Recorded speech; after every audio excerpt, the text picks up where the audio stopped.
La SS ne comprenait pas comment 3000 personnes s'étaient évadées en une seule nuit à travers un lac gelé. Note, Opération Silence, intro, 7 mars 1944, 23h47. L'Obersturmbannführer Klaus Brenner observait depuis la tour de garde du camp de prisonniers Vorkuta III dans le nord de la Pologne occupée. Ses jumelles balayant l'obscurité au-dessus du lac Jeziorak. La température était tombée à moins 28 degrés Celsius. Le vent hurlait à travers la glace avec un son qui semblait venir de l'enfer lui-même. Brenner commandait ce camp depuis 18 mois, sans la moindre évasion réussie. Le lac gelé était son périmètre de sécurité parfait. 27 kilomètres de glace perfide qui craquaient au moindre poids, entouré de forêts où le froid tuait en quelques heures. Tout prisonnier qui tenterait de traverser laisserait des traces visibles sur des kilomètres, serait repéré par des patrouilles avec des chiens, gèlerait avant d'atteindre l'autre rive. C'était une prison conçue par la nature elle-même. Brenner sourit en portant à ses lèvres son café brûlant.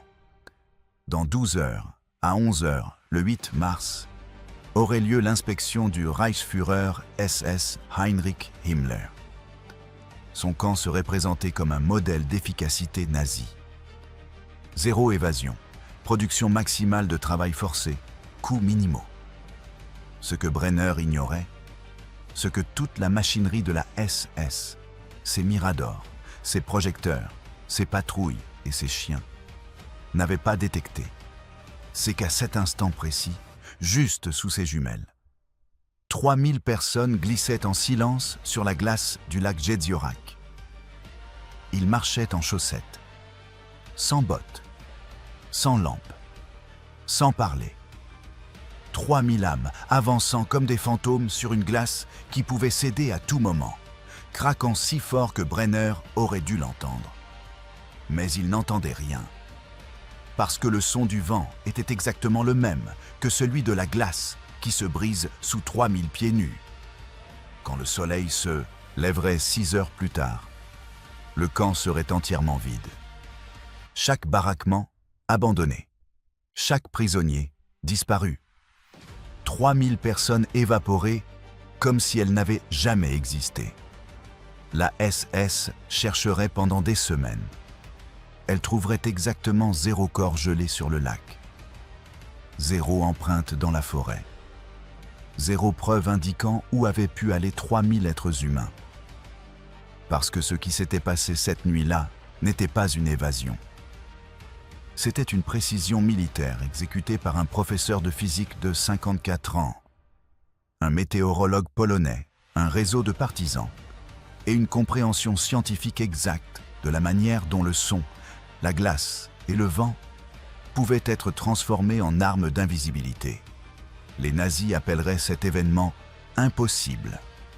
Les historiens l'appelleraient l'évasion de masse la plus parfaitement exécutée de la Seconde Guerre mondiale. Les survivants l'appelleraient simplement Operacja Cisza, Opération Silence.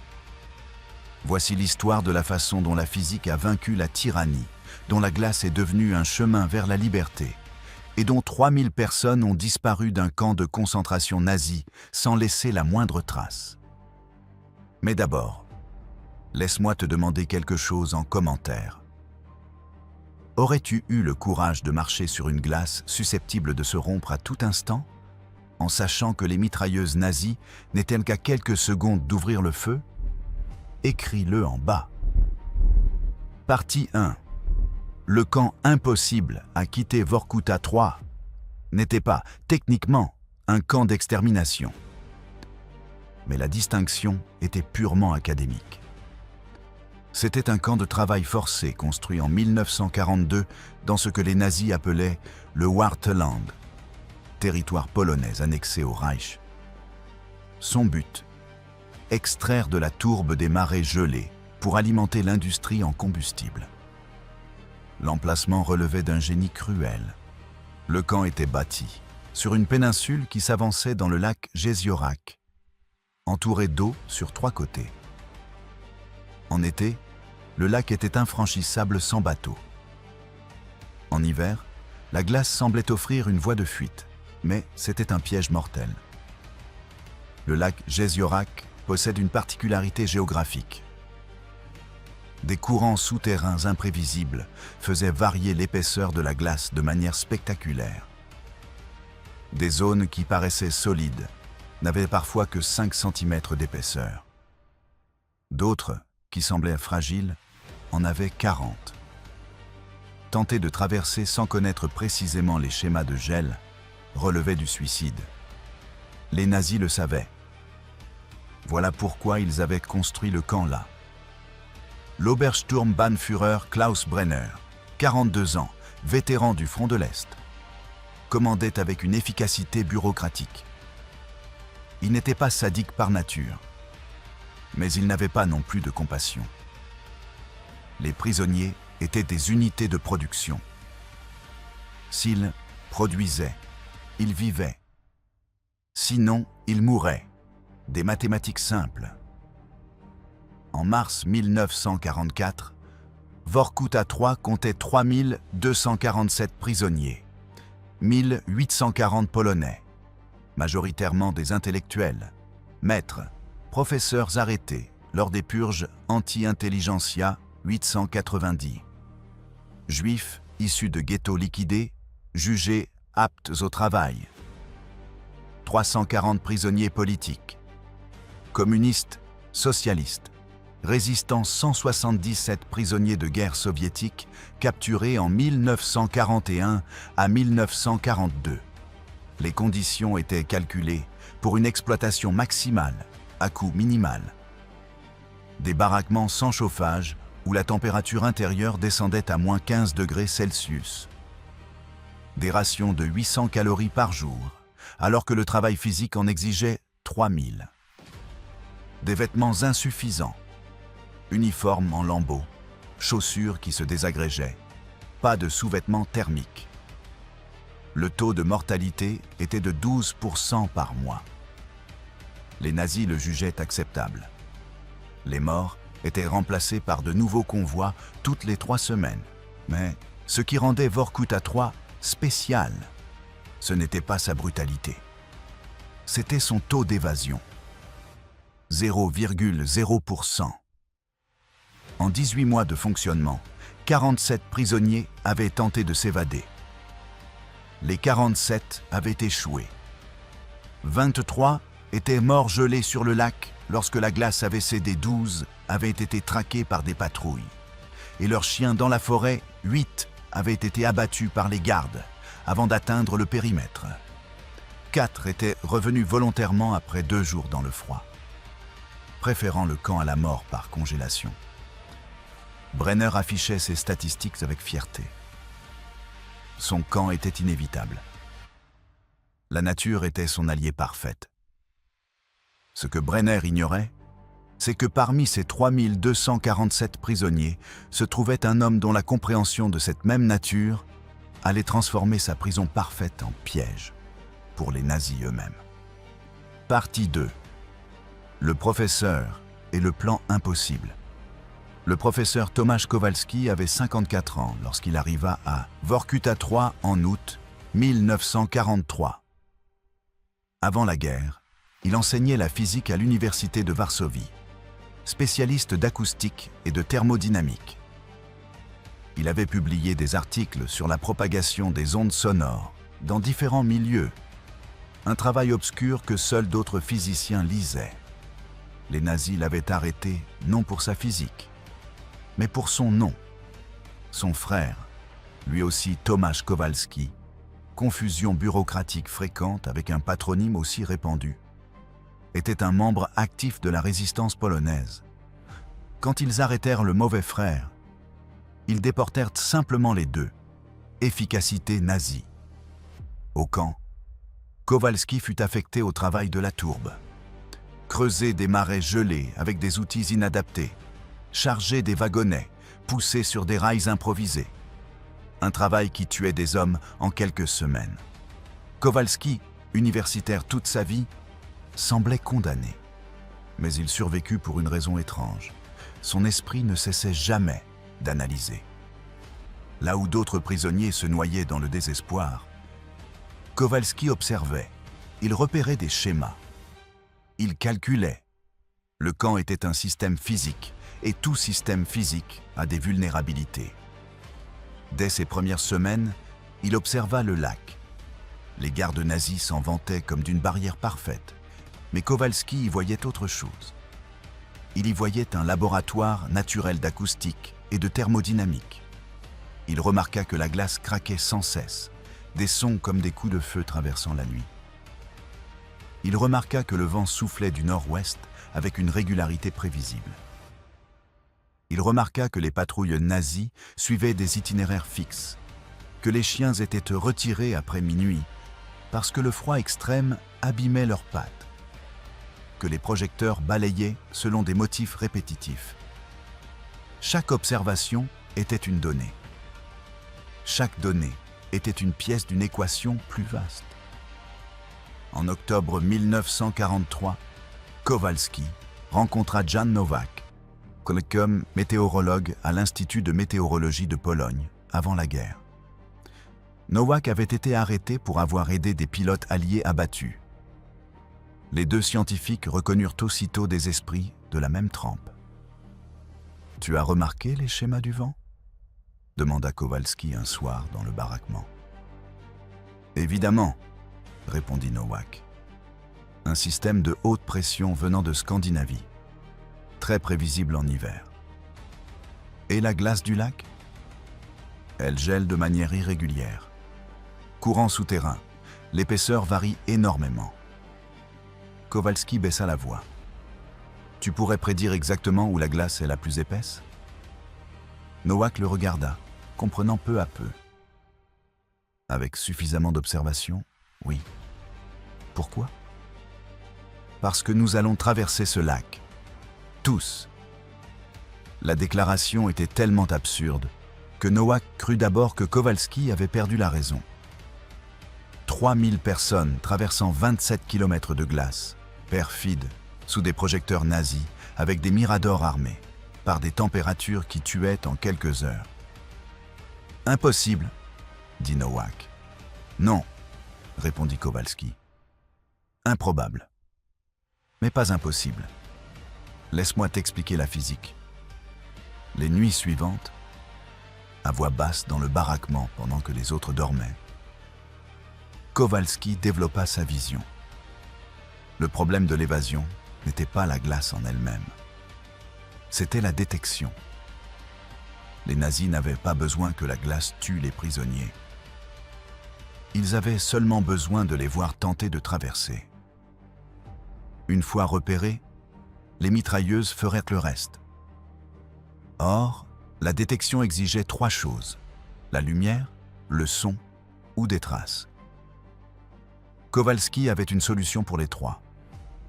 Lumière. S'évader pendant une nuit de nouvelle lune. Mars offrait une nouvelle lune du 7 au 8. Obscurité totale. Son. C'était là le génie de Kowalski.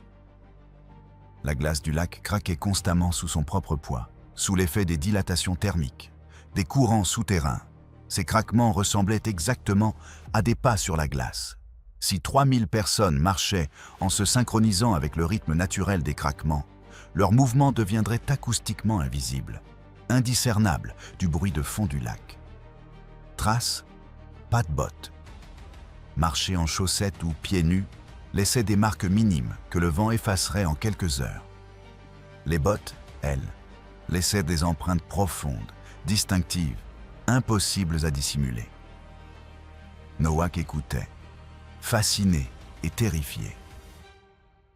Même si la partie acoustique fonctionne, il faut savoir exactement où la glace supportera le poids.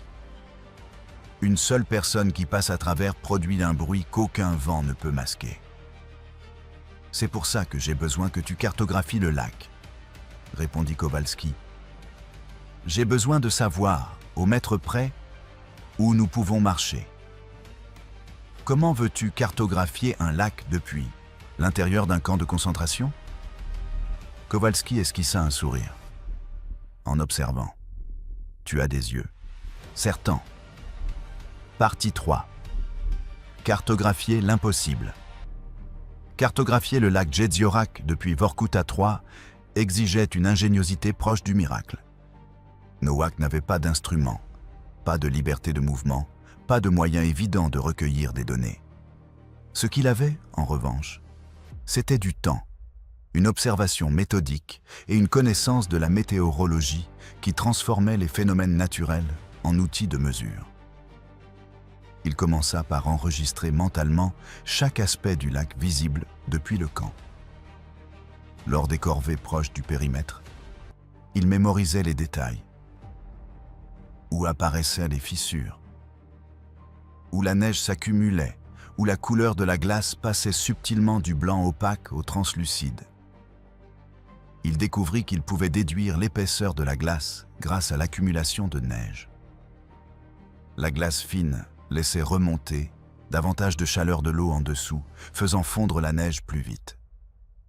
Les zones où la neige s'accumulait moins indiquaient une glace plus mince. Il remarqua aussi des schémas sonores. Une glace épaisse craquait dans des graves, profonds, résonnants. Une glace fine produisait des craquements aigus, secs. En écoutant attentivement, il pouvait distinguer l'épaisseur relative.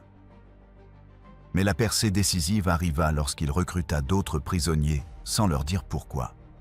« J'ai besoin que tu mémorises la position exacte de cette fissure, » dit-il à un compagnon de baraquement en montrant une fente dans la glace visible depuis la fenêtre. « Demain, vérifie si elle a bougé. » Le prisonnier, perplexe mais sans rien de mieux à faire, obéit.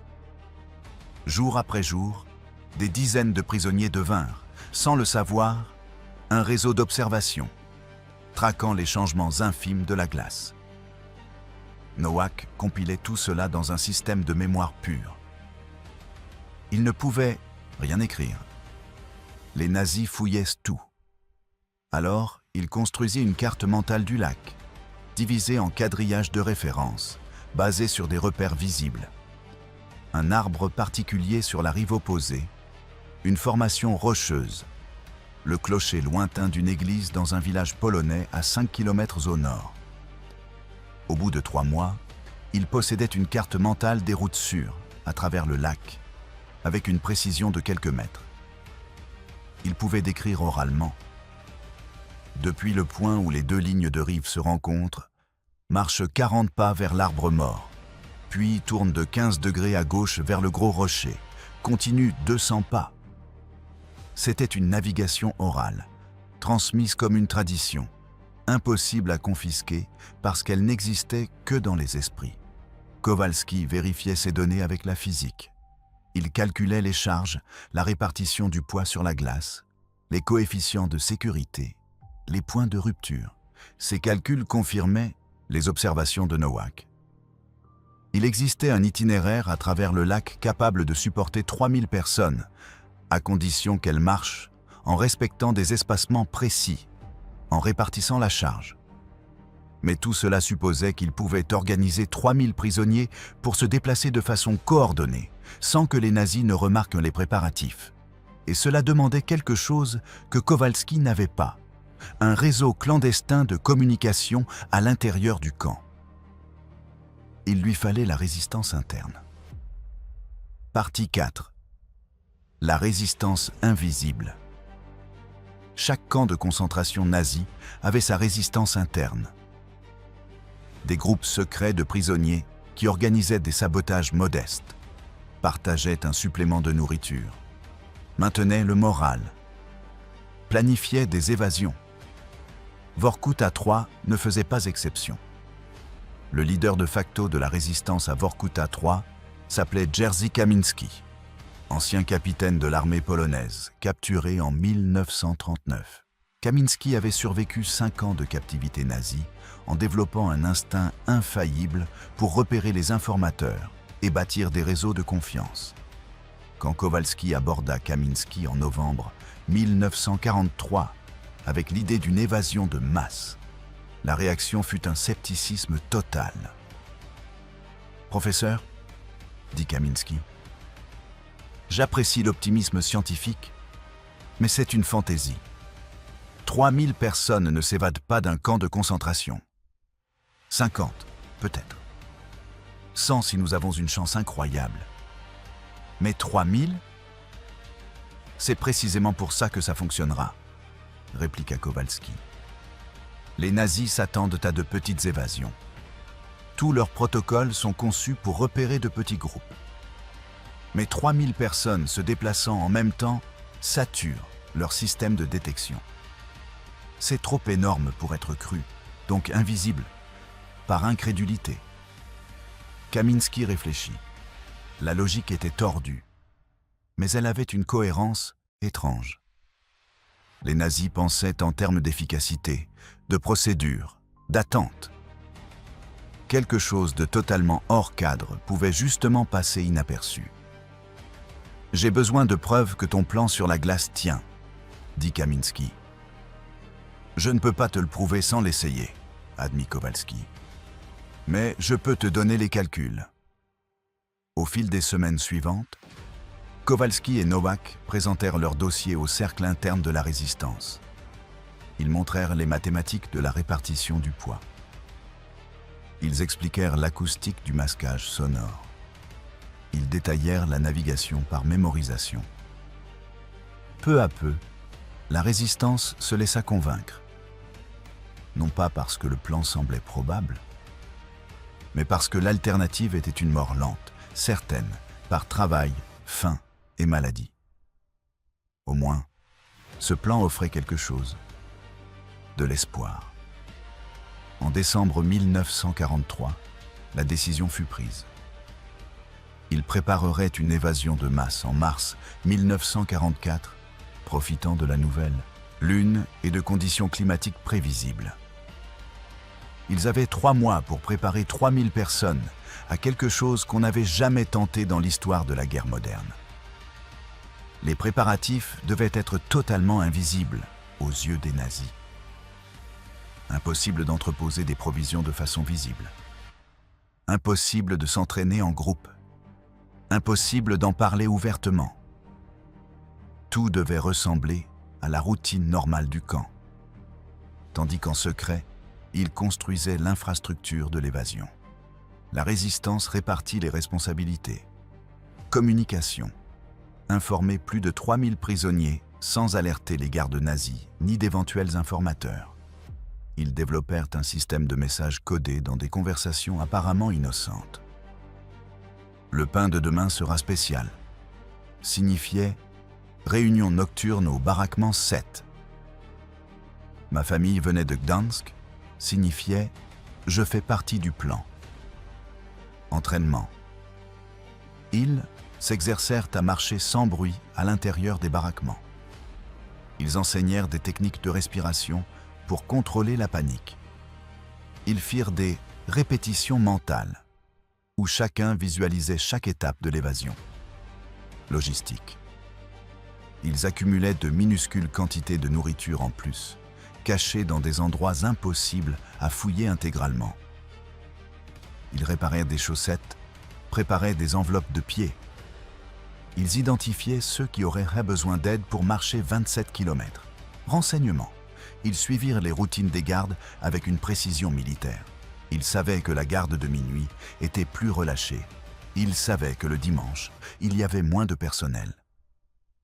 Ils savaient exactement combien de secondes il fallait à un garde pour aller d'un point à un autre. Plan de secours. Ils anticipèrent tout ce qui pouvait mal tourner. Si la glace cédait, si quelqu'un faisait du bruit, si le vent changeait, si les nazis détectaient quelque chose. Chaque scénario avait son protocole. Markus Stein, prisonnier juif ancien ingénieur civil, travailla avec Kowalski pour calculer précisément le poids que la glace pouvait supporter et comment répartir 3000 personnes pour minimiser le risque de rupture. Il nous faut 5 mètres d'écart entre chaque personne, calcula Stein. Comme ça, le poids est suffisamment réparti. Mais cela veut dire que notre colonne fera 15 km de long. 15 km de personnes marchant en chaussettes sur la glace à moins 28 degrés Celsius, murmura Kaminsky. soit on tient le plan le plus brillant de la guerre, soit le plus suicidaire.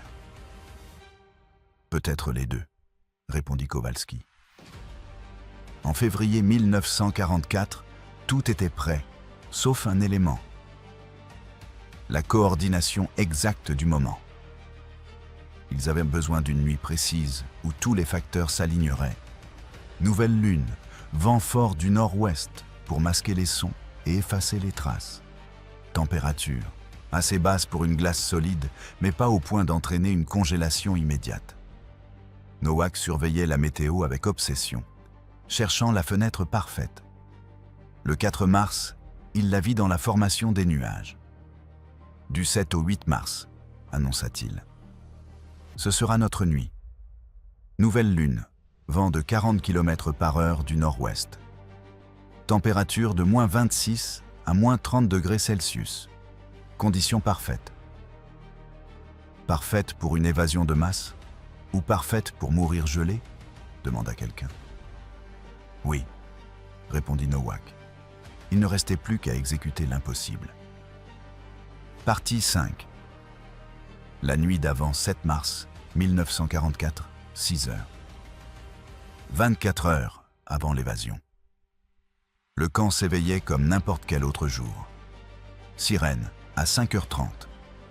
Appel sur la place à 5h45. Petit déjeuner de soupe claire et de pain moisi à 6h15. Affectation de travail à 6h30. Les nazis ne remarquaient rien d'inhabituel. Les prisonniers bougeaient avec le même épuisement que d'habitude. Les visages portaient le même désespoir. Tout paraissait normal. Mais sous la surface, 3000 personnes vibraient d'une tension presque insupportable. Certains attendaient ce jour depuis des mois. D'autres ne l'apprirent que le matin même, via le système de communication qui venait de transmettre le dernier message. Ce soir, nouvelle lune. Pour beaucoup, la journée fut une agonie d'anticipation, mêlée de terreur. Est-ce que ça marcherait vraiment ? Ou bien était-il à quelques heures de mourir gelé, noyé ou criblé de balles nazies ? Kowalski passa la journée à refaire ses calculs dans sa tête. Il avait tout vérifié 100 fois. La physique tenait. Le plan devait fonctionner. Il devait. Mais « devait » n'était pas une certitude. Il y avait 1000 variables hors de son contrôle. Un garde nazi insomniaque, regardant dans la mauvaise direction au mauvais moment. Une rafale de vent qui s'arrête précisément quand il fallait masquer les sons. Un prisonnier pris de panique qui provoque un bruit révélateur. « Confiant ?» demanda Nowak pendant le déjeuner. « Les calculs sont justes », répondit Kowalski. « Mais les calculs supposent un comportement humain rationnel, sous un stress extrême. Et ça, c'est une variable que je ne peux pas mettre en équation. » À 15 heures, Kaminski réunit les chefs de la résistance pour le briefing final, dans un coin du baraquement de travail. Il parlait à voix basse, faisant semblant de réparer des outils. Nowak confirme que la météo est parfaite, rapporta Kaminski. Vent fort, nouvelle lune, -28 degrés Celsius.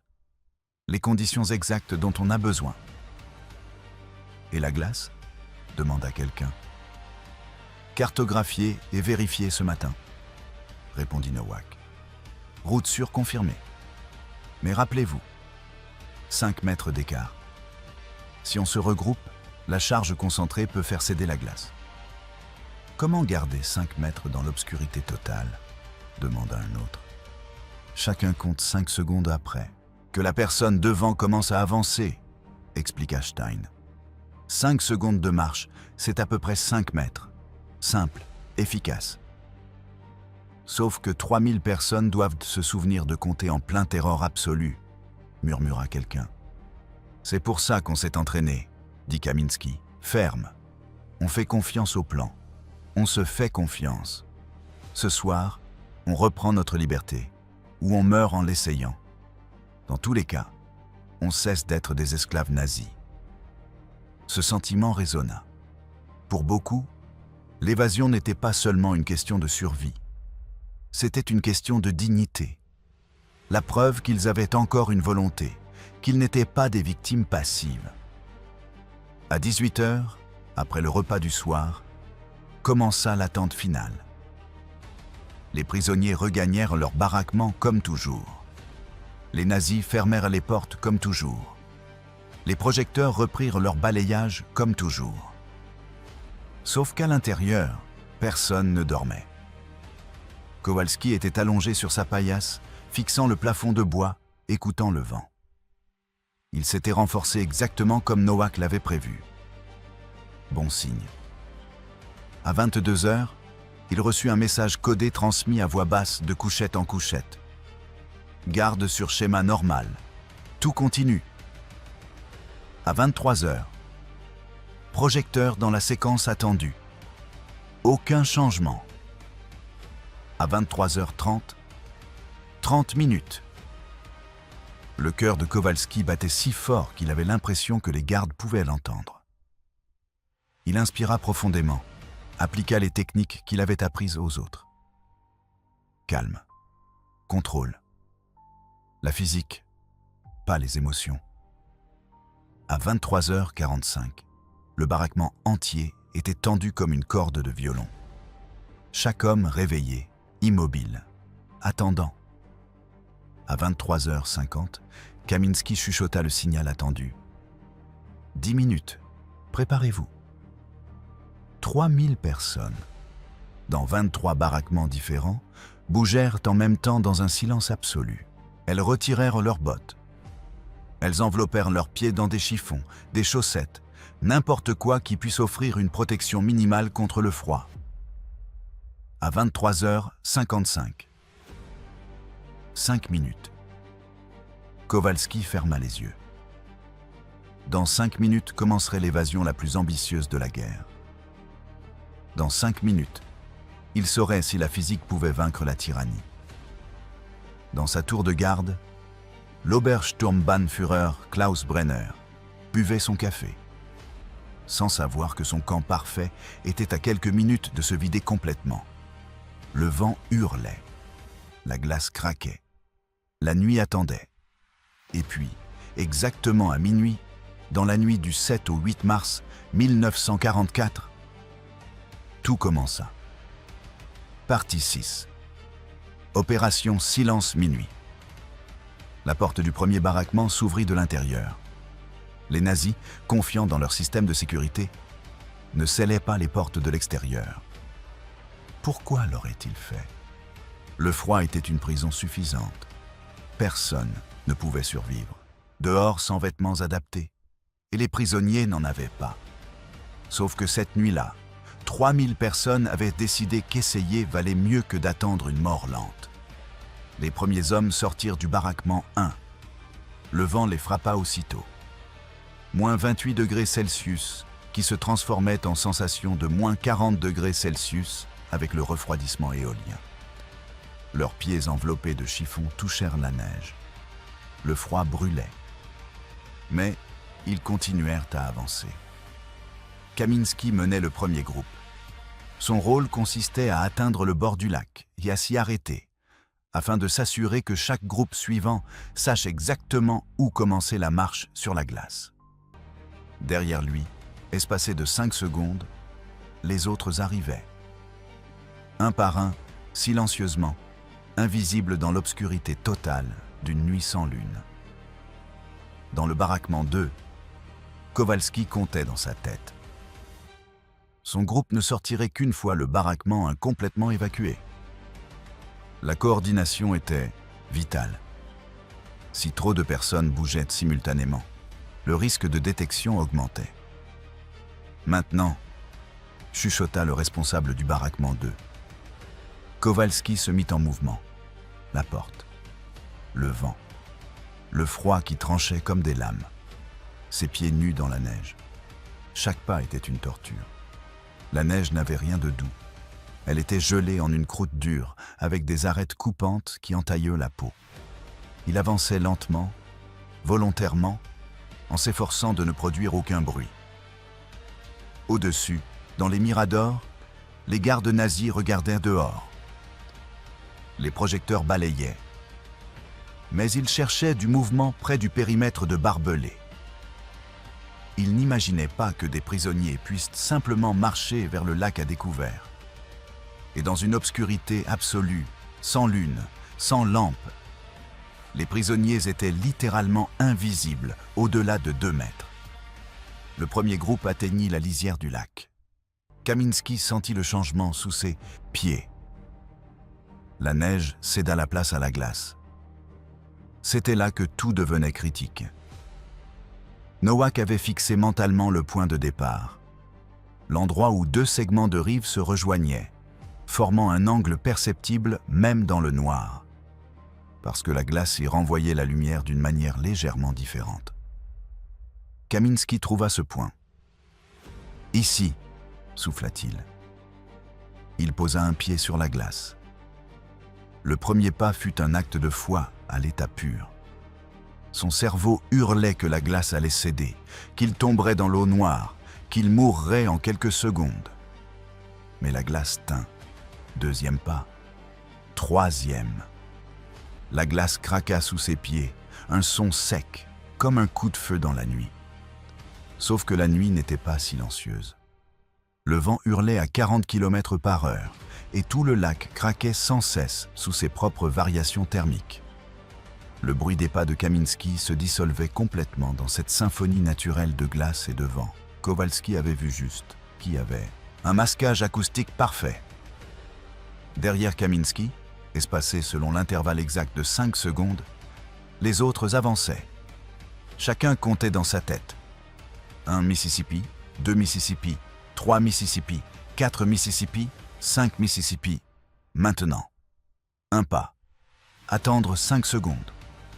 La personne derrière démarre. C'était une chorégraphie de survie.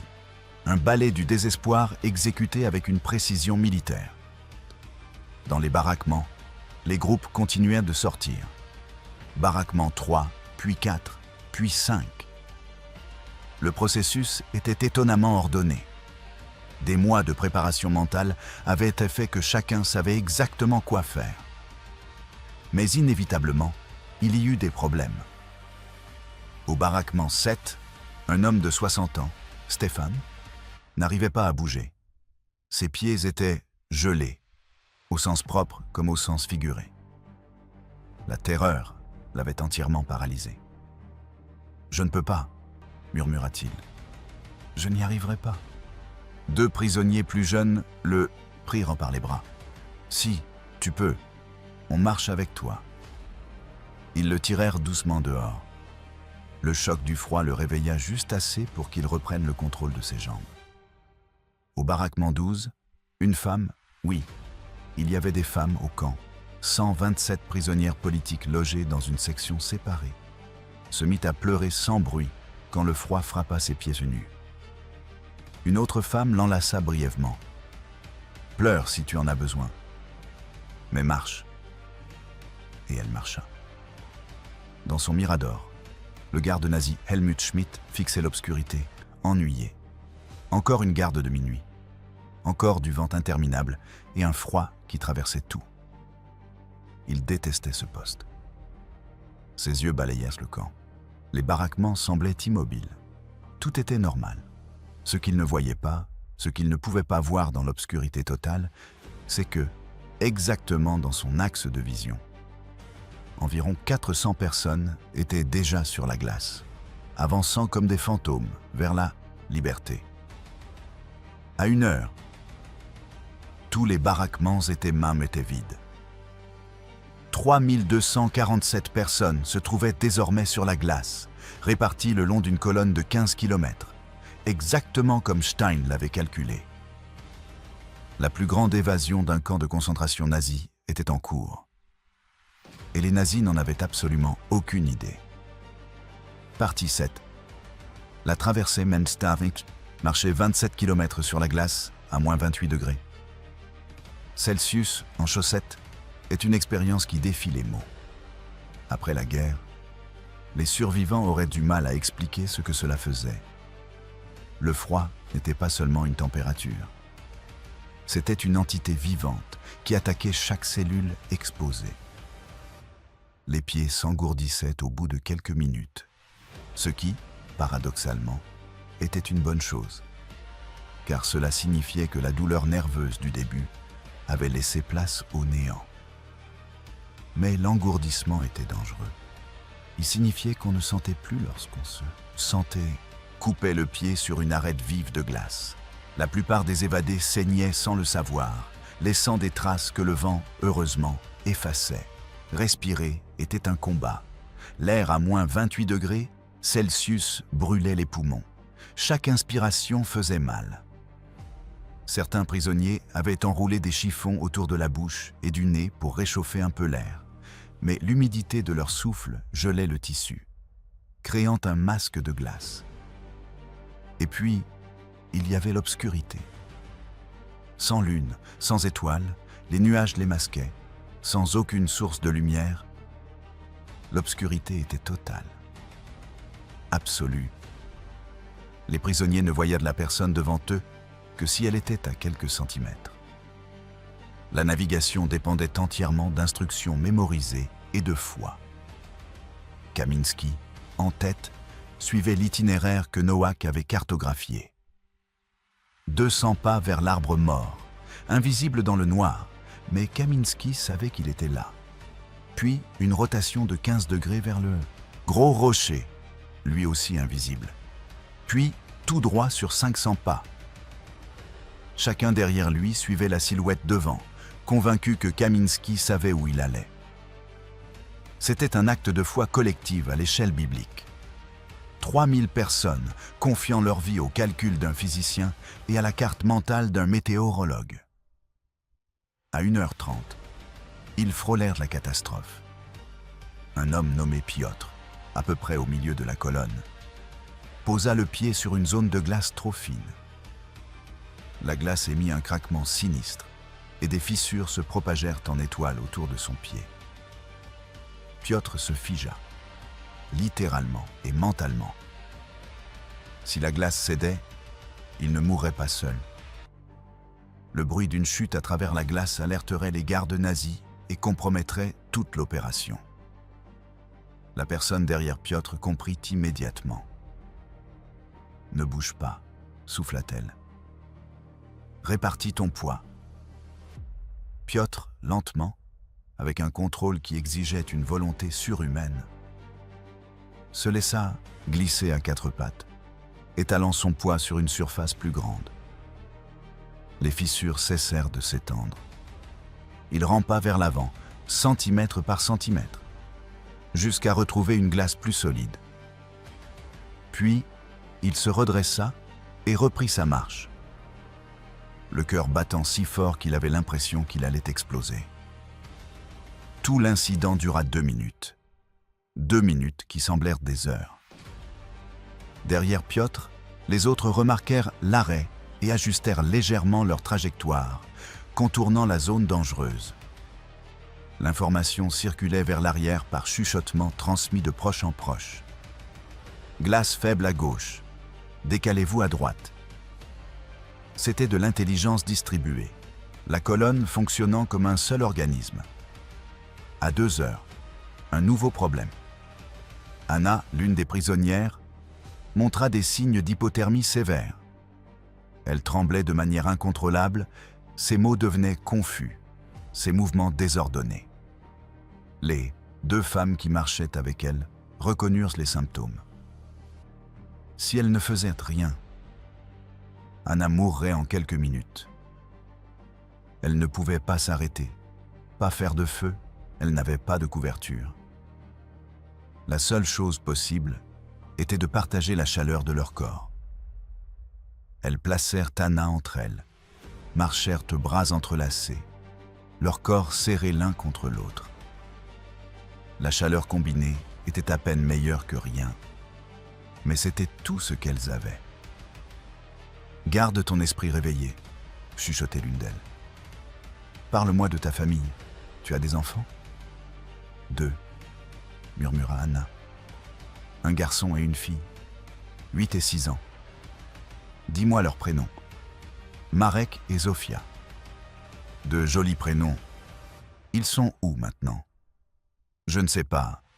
On me les a pris quand on m'a arrêté, envoyé dans un orphelinat nazi. Alors tu dois survivre pour les retrouver. Quand tout ça sera fini, tu retrouveras Marek et Zofia, mais seulement si tu continues à marcher. Anna hocha faiblement la tête et continua, un pied devant l'autre, maintenue en vie par une détermination de mère. À 3 heures, ils avaient parcouru environ 15 kilomètres, plus de la moitié du trajet.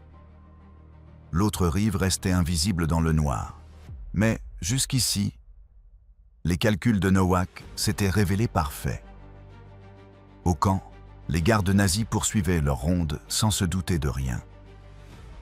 Le prochain appel des prisonniers n'aurait lieu qu'à 5h45. Ils avaient près de 3 heures d'avance. Mais 3 heures, c'était à peine suffisant.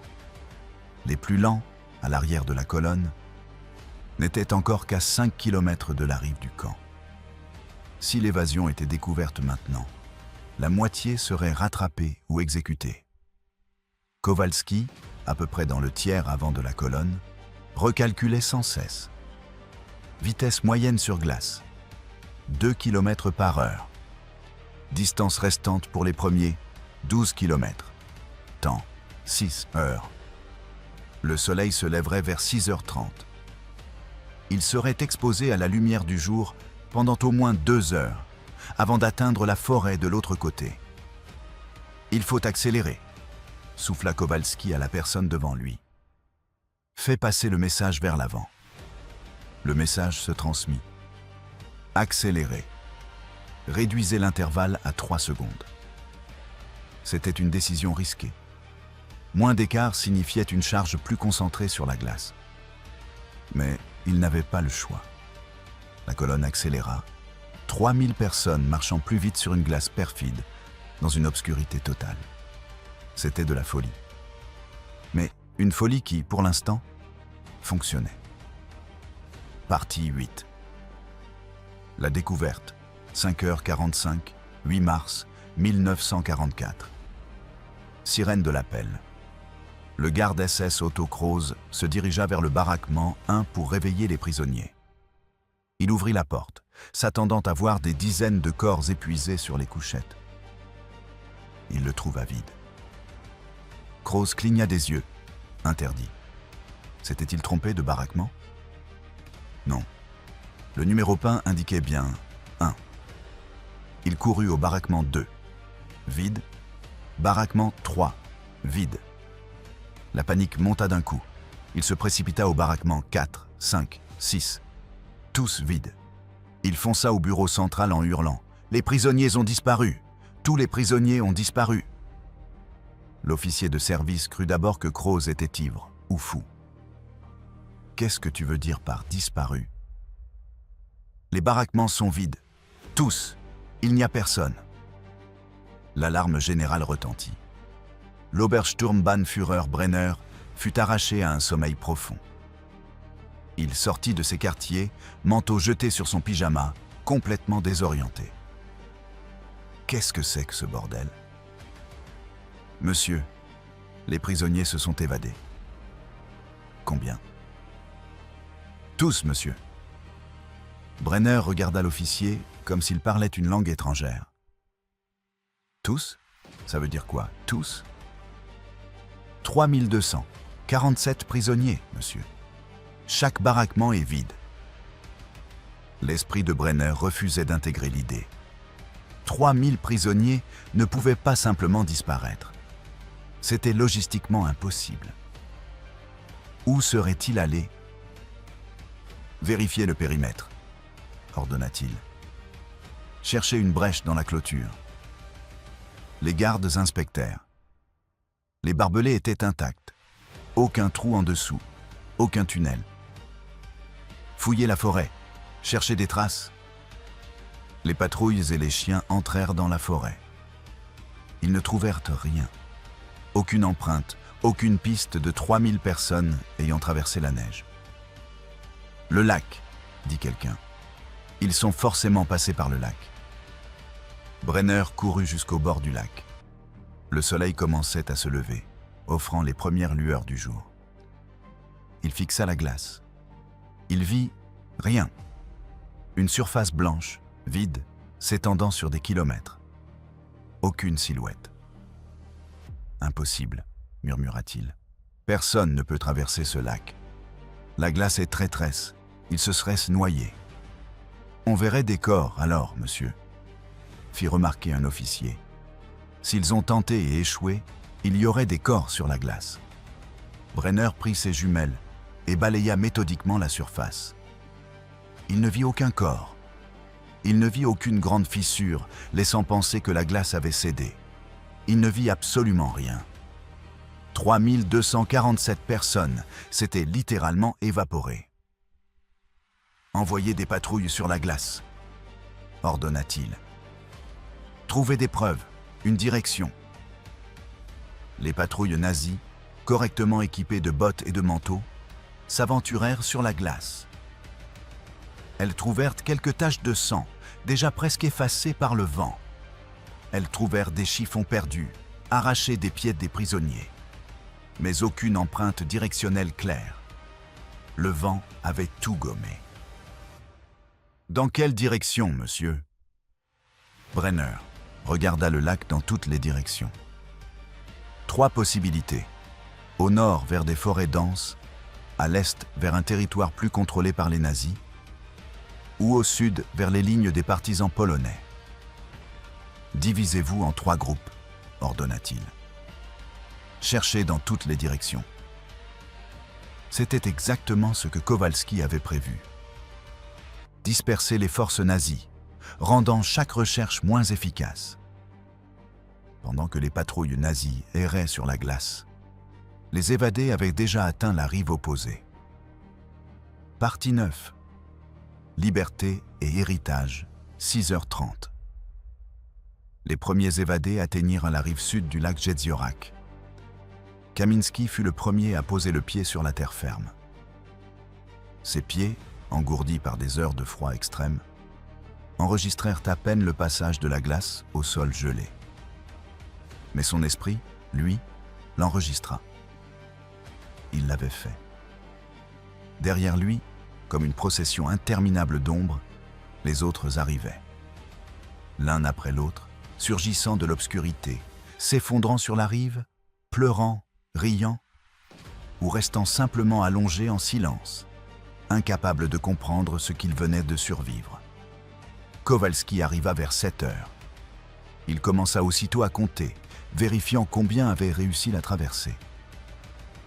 À 9 heures, la dernière personne atteignit la rive. Décompte final, 3189 personnes. Ils étaient partis à 3247.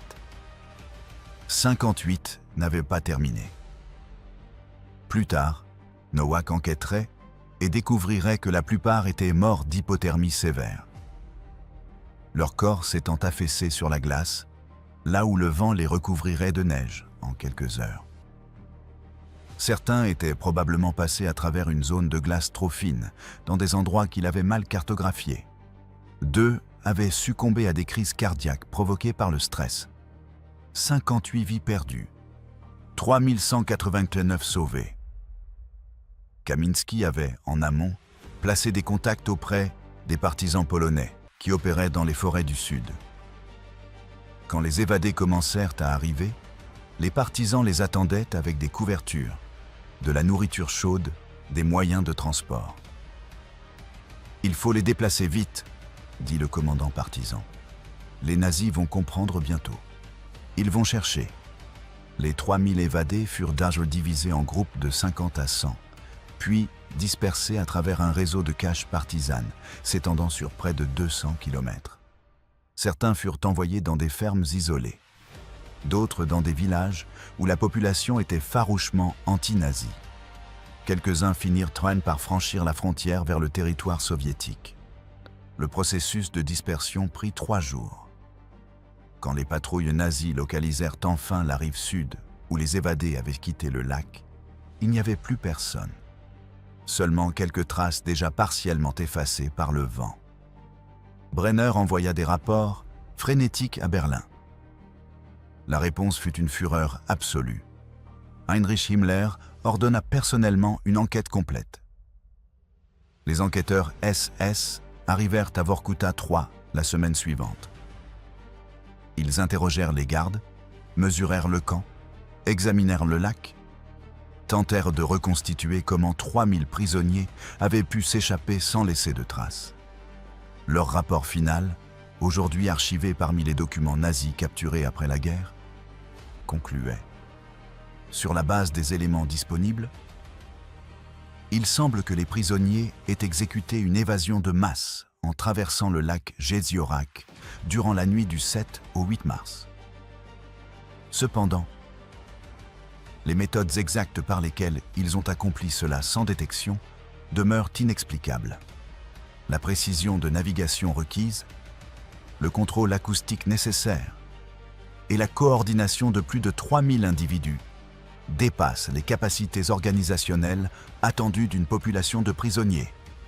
Une aide extérieure de forces partisanes est suspectée, bien qu'aucune preuve de cette assistance n'ait été trouvée. Nous recommandons que le commandant du camp, l'Obersturmbannführer Klaus Brenner, soit traduit devant une cour martiale pour négligence extrême.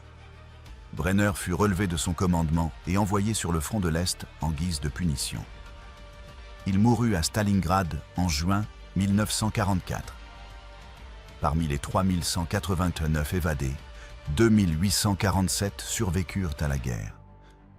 342 moururent lors d'actions ultérieures avec les partisans ou furent repris puis exécutés par les nazis. Un taux de survie de 89%, extraordinairement élevé pour une évasion de camps de concentration. Après la guerre, alors que la Pologne passa sous contrôle soviétique, l'histoire d'Opération Silence fut d'abord étouffée, car elle contredisait certaines narrations soviétiques sur la résistance.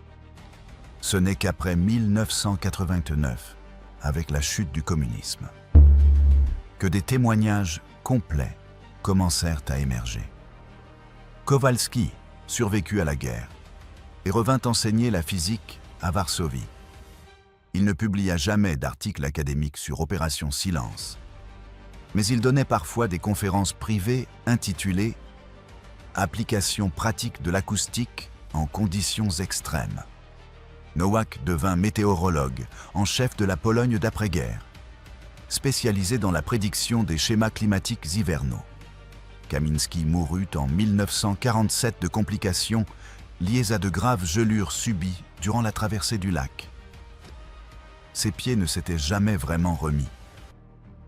Anna, la femme qui avait failli mourir d'hypothermie, retrouva finalement ses enfants Marek et Zofia.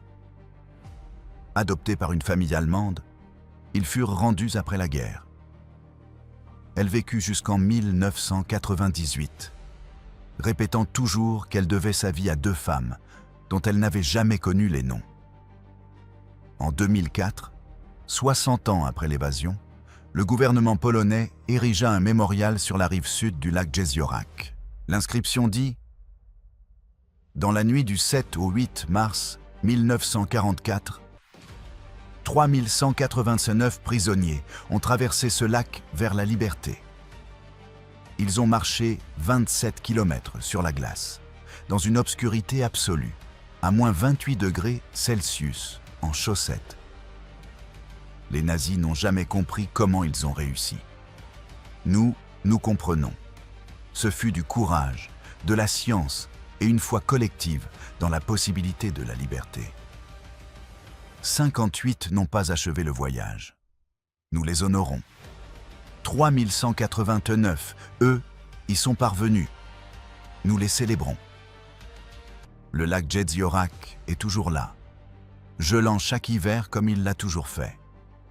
Parfois, des habitants qui le traversent racontent ressentir quelque chose d'étrange sur certaines portions de glace, comme s'ils entendaient l'écho de milliers de pas avançant en silence dans la nuit. C'est probablement seulement le vent, probablement seulement la glace qui craque sous ses propres tensions thermiques. Probablement. Mais les survivants d'Opération Silence dans leurs dernières années, affirmaient que le lac se souvenait, que les nuits de nouvelle lune, quand le vent souffle fort du nord-ouest, si l'on écoute attentivement, on peut entendre 3000 personnes marcher vers la liberté. Pas avec le bruit de bottes, avec le bruit de l'espoir.